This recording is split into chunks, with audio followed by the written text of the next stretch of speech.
Good morning and welcome to this last session of food labeling. We've been talking and engaging on matters food labeling. We've educated ourselves on various issues that we need to look out on a label. Today I want to conclude with a specific area of interest now and an emerging area of concern that could also be could contribute to a life-threatening issues if it's not well understood, is not well read, is not well interpreted, and this is to do with food allergens. As you know, some of us or some of our population or some of our family members are reactive, or they react to certain ingredients, to certain food, and the reaction could be extreme, that is very bad, in a situation that it could be lethal and even in some cases may cause death, or it could be mild where you just get a few rashes here and there, some few pimples here, and then you recover out of it. But all that is what we call the food allergens, and it is also important to be able to understand, to read the label properly, and be able to know and determine whether this product contains anything that could harm me in terms of allergens or not. We have already now established a number of ingredients that have now been known to cause allergens. So as you read your ingredients and find one of the following ingredients, then you should be able to know that that product has a potential of causing allergy. One of them is a cereal that contains gluten. For example, we have the wheat. Wheat has gluten. We also have oats. These are breakfast cereal. It also has gluten. Rye also has gluten. So if you are consuming a product with a wheat ingredient or hot ingredient, then be assured that that product can cause allergen.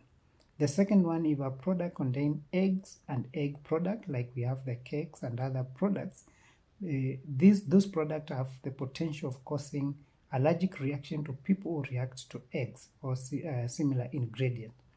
The other thing is the nuts. We talk of the peanuts or the groundnuts, the tree nuts, and all the forms of nuts. Those are now known to cause allergens to some people. So if you react to nuts and an ingredient indicates it contains nuts, then you should keep off that product or take the mitigation or the measures that have been advised by your healthcare provider to take whenever you are consuming such a product. It is very, very important. We also have the milk and milk product. You know, some products contain the milk. It could be an ice cream. It could be still the cakes we are talking about. It could be another form of product. But if it contains milk and you are intolerant to milk ingredient, for example, lactose, then you need to be very careful when you are consuming that product. We also have fish and fish products.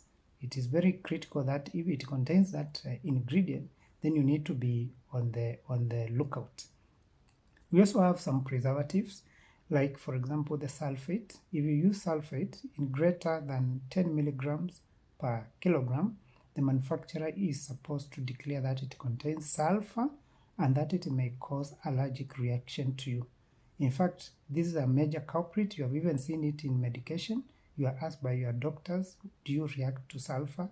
Do you react to this and this kind of active ingredient? Similarly in food, it is also becoming a big issue, and we also need to declare some of these ingredients. How do they do that? They are allowed to do it in a very simple way, just indicating that, for example, if we are talking of a bread or a cake, we can say it contains wheat and may cause allergy. That is a statement you find in some of the labels, and that is basically telling you that it may cause, because at times it may not cause. Remember, we know the ingredient that may cause allergens, but we don't know how it causes the allergens. So that's why we indicate that it contains this known to cause allergens or may cause allergen to your body. So as you go buying your products, and maybe you have a family member who reacts to some of these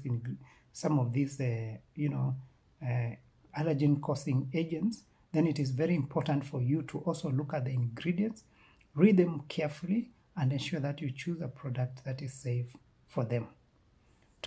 With this information on food labeling, now you are able to make a better informed choices, better informed decision in regard to purchase and procurement of the food product that is available for us in the market. With that, we close the basic issues to do with food labels, especially what I thought you should know as a consumer.